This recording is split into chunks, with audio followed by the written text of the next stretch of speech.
Congratulations on a pretty incredible performance this evening.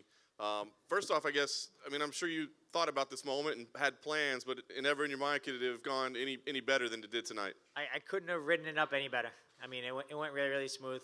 We had a really good camp. I think in the past I've had fights where, I had bad cardio or I wasn't in shape or whatever, but a lot of times it's, injuries pop up and things happen in camp. And I hate to go and be that guy that, oh, well, I hurt my back, I hurt this. So I keep my mouth shut. You never hear me say anything after I've lost a fight, ever. I keep my mouth shut. I get back in the gym. And we had a really good camp. Everything went smooth. You've had a lot of great moments in your career, but it looked like there was maybe a little bit of emotion, when it came to an end there. So I guess can you talk about just what this moment meant to you and kind of what you were feeling in there? Yeah, I was definitely crying a little bit. I was trying to keep it in as best I could. I try not to be like all that emotional about stuff. I try to be a little stoic, but I was feeling, even like walking out before the fight, like I was just looking around, we had all the people in the green shirts, we printed up in my gym. I was feeling it. It was there's so much that went into this. It was more than usually you hear about it's been 8 or 10 weeks. Or it's been really, really hard. Literally since April of last year, I've been thinking about this. I was super unhappy with my last fight. And then since November, I've literally been in fight camp since last November. I've just been crushing it. Just sucking it up, not complaining to anyone, just doing what I'm supposed to do.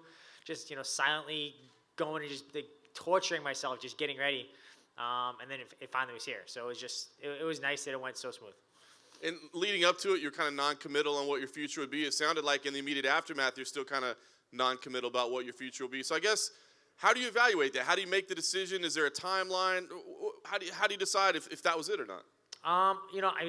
It's a great way to end it if that's the end, for sure. But we'll kind of see how things go. I'm always gonna be training. Whether it's, I'm cornering or helping out guys. We got a lot of guys that train in my gym now. Like Rob Font, Calvin Cater, Mike Rodriguez, Peter Barrett. We got a lot of guys that are always getting for fights. So I'm in the gym with them all the time anyways, so we'll kind of see what happens. I'm not like, oh, this is definitely the last fight, but I'm also not saying, oh, I'm definitely gonna do it again. Tonight was a great night, but I think too many guys kind of fall in the trap of oh, they have a good fight. Oh, I'm back, here we go. This is, it's I'm not there. But we'll take it and we'll see what happens. Maybe I fight in 6 months, maybe I fight in a year, maybe I'm done. Who knows? I'm not gonna commit to anything. I'll stay in the USADA pool. I don't mind. They come banging on my door every once in a while. No big deal. We'll see. We'll see what happens. Hey Joe, over on your right. Yep. When we asked you in the lead up to this fight about your last performance in Boston, the Michael Johnson fight, you said not really on my mind. But yep. Now that this one, you went out there and had this moment. Does it mean anything to you to have erased those demons, that this was your moment in the Garden? Oh, yeah, for sure. Every fight camp, I had my coaches going nuts. My last sparring session was Saturday, and then the previous sparring session was Tuesday or Wednesday. And I'm trying to work on new things during the sparring session, and they're freaking out on me. Do the things you do well. So I'm we've been trying to work on all these new things, and nope, we want you to just go in and basically, we're too close to be working on new things. Get back in a fight. So the first round, I didn't necessarily win, and then the second and third I did great, and I was trying to work on new things, even though it was a week and a half out from a fight. For the Michael Johnson fight, we were trying to work on things. I have a bad habit sometimes of shelling up and taking punches and not returning quick enough. So we tried to work a lot that camp about me moving my head a little bit more and counter punching a little faster, and I tried to do that. And I moved my head, and I came right back into a left hand, So it's it just set us on a really, really bad, tone for the rest of the fight. So it's just I'm always trying to get better. It's, sometimes it seems you're kind of, you've plateaued a little bit, but I'm always trying to get better. It's just that sometimes things just don't go your way. So I think that was the big story with the Michael Johnson fight. So I wasn't worried that, I lost here last time. It's no, I tried something new and it didn't work out. And on the undercard, it wasn't your fight, but Randy Costa went out there, got a big win. I'm sure you were watching from the back. Yep. What was that moment like for you as a coach? It was awesome. Randy's been training with us for so long. Usually I'm in Randy's corner. I manage Randy too. I coach him. I wear a lot of hats with Randy. And I'm a training partner, a little bit of role model, I think, sometimes just because I've been there so long. So for me, it's traditionally we've never done well. We've had me and someone else on a card, we haven't done well. Me and Joe Proctor both fought on the same card, we both lost. Me and Mike Rodriguez fought on the same card, we both lost. Me and my brother fought on the same card, we both lost. So I'm do we really want to fight in the same card as Randy? So for 2 months, I've been trying to like just like completely like care as little as possible at Randy's fight, which sounds a little bit harsh, but I could not. I was trying to not get super emotionally invested, because now it's like, okay, I've had this like 14-month camp, 18-month camp, whatever it's been, and now like if Randy, I can't go and let his fight dictate how I'm going to do in mine. I have to completely try to separate myself. So I try to stay as relaxed as I could about it, And if he won, I'll feel super happy. If he lost, I would have been bummed, but I had to try to keep it in check. But I'm super proud of Randy. He did a great job. Joe, is that the loudest you ever heard a crowd cheer for you? It gets pretty loud, yeah. It's awesome fighting in Boston. When I fought Gabe Rudiger the first time, I think it was like, I forget, UFC like 108 or something. They went crazy too, because like at one point I was behind him, like I picked him up and I slammed him on his head, and it was pretty loud. But it was crazy here today too. What was like really stuck out was like before, like when they just announced me, like it got loud a little bit. I raised my arm, it got even louder. I raised both my arms, it got even louder again. Like it was pretty awesome. It's great to fight at home. Absolutely. Also, when the fight hit the ground, we know you love your submissions. Were you looking for that? Would that have made you happier, or were you just as happy winning with ground and pound? I want whatever's going to end the fight fast. Yeah, whatever gets the ref to stop the fight, I'm 100% on board with. Like I like submissions, but I like ground and pound. I like TKOs. I like chokes. Like whatever gets the fight over without me going to the hospital, I'm a big fan of. I got in on the body lock, we're on our feet, and I started taking him down. I tried to like almost like, if you go back and watch it, I kind of jumped and I tried to land on his face with my shoulder a little bit, trying to knock him out on the takedown.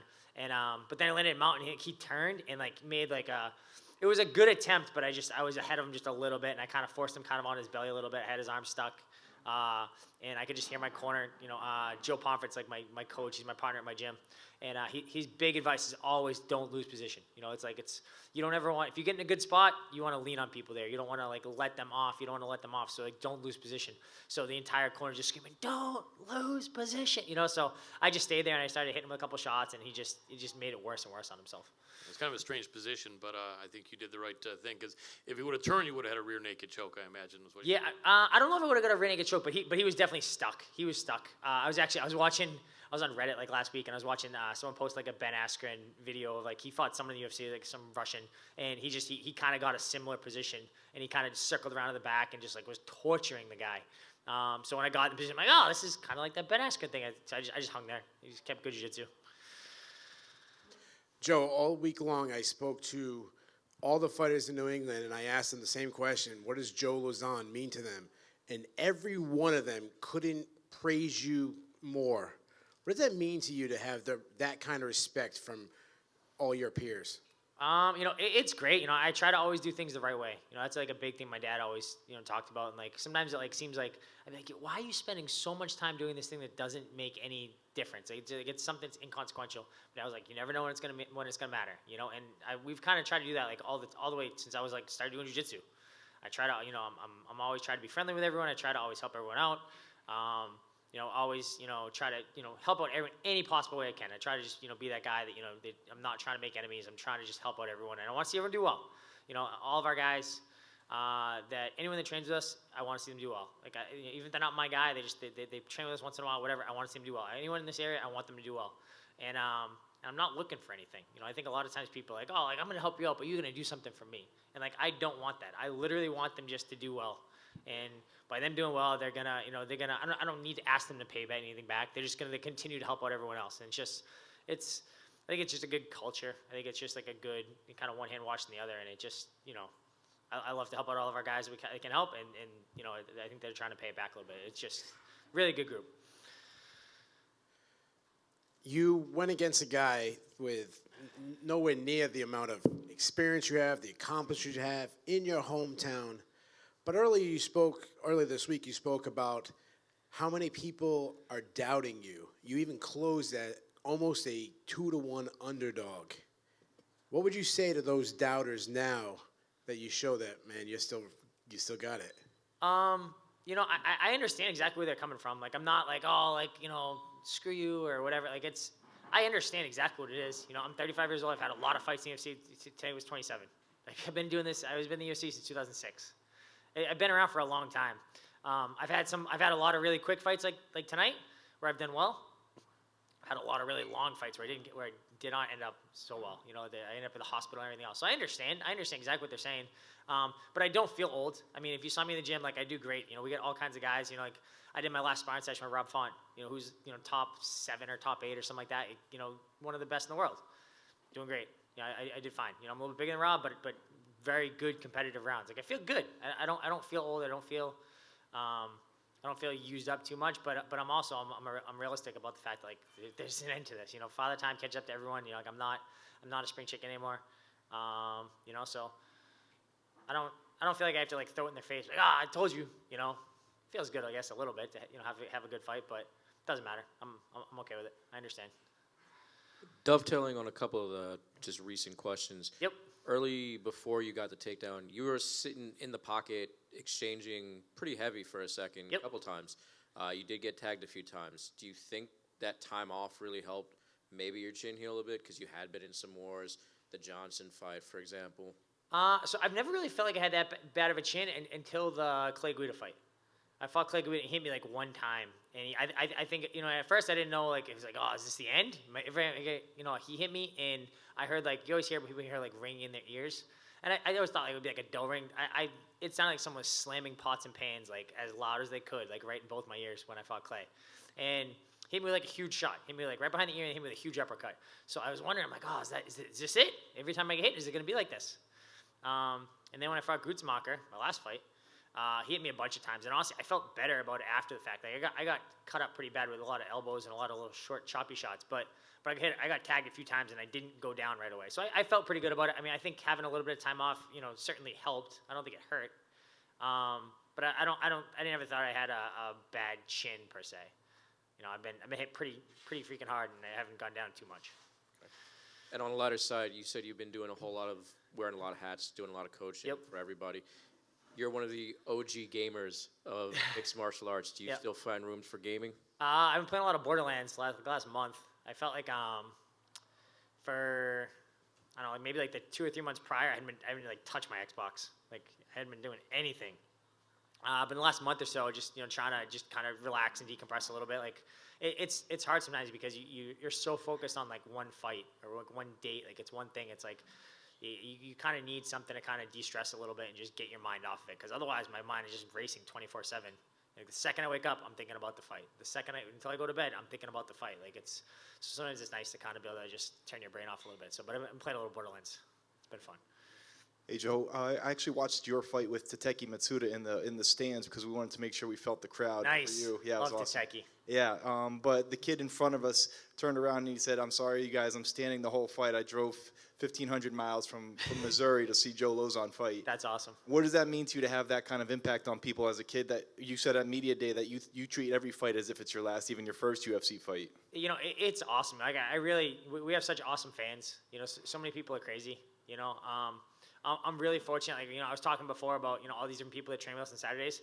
I get people that drive like 2-3 hours to train with us every single Saturday. Like, it's like, we have like such a good group of guys, just dedicated. They come and they train because it's just good work. I think if you're in New England, you need to be training at my gym on Saturday mornings. Like, we have all the best guys around. It could be 10, 15 UFC guys there. Like, it's awesome. And same thing with fans. I think it's so awesome to kind of leave an impact. Like I wouldn't want to go and drive that far to go and watch anything. Like I wouldn't so that's really cool to hear that. I didn't know someone did that, but that's really cool. All right, thanks, Joe. Cool. Thank you guys.